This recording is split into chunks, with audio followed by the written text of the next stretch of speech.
Uncle మీ వాడిని నన్ను చెడగొట్టేది మా చాలా డీసెంట్ ఫ్యామిలీ సార్. అబ్బా డీసెంట్ ఫ్యామిలీ. ఏం చేస్తుంటాడు రా మీ అయ్యా? దొంగసరా కాస్తుంటాడు. దొంగ సారా? మరి మీ mummy? Homemaker uncle. Housewife అంట.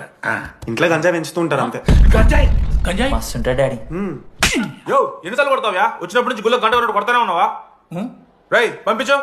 సరే ఇక వీరికి నాకు ఏం సంబంధం లేదు, మీరే ఉంచుకోండి. ఉంచుకోండి సార్, మీరే ఉంచుకోండి. ఉంచుకోండి సార్, మీ దగ్గర- ఉంచుకోండి సార్, మీ దగ్గర పెట్టుకోండి. ఉంచుకోండి. మీ నాన్న అతను అవును సార్, మరి అలా వెళ్ళిపోతాడేంటి? 11:30 క్లాస్ బస్ ఉంది సార్. రాయ్ ఎందుకు చెప్పలేదురా మాకు నీ పెళ్ళని? మేము పాస్ పోసుకోవడానికి కూడా నిన్నే తోడు తీసుకెళ్ళాం కదా. యూస్లెస్. అలాంటిది నీ పెళ్లి గురించి మాకు ఎందుకురా చెప్పలేదు? భయం రా, భయం. మీరు వస్తే నా పెళ్లి ఎక్కడ అయిపోతానా భయం. ఏందిరా మామ, ఆ రోజు నా ఎండరే పెళ్లి చూపులు అయితే మీరు ఏం చేశారా? ఆ రోజు నీ పెళ్లి చూపులని మాకు తెలియదు మామా. ఆ రోజు తాగిందే నా పెళ్లి చూపులు అంటారా. మందు కూడా నేను డబ్బులు ఇచ్చిన.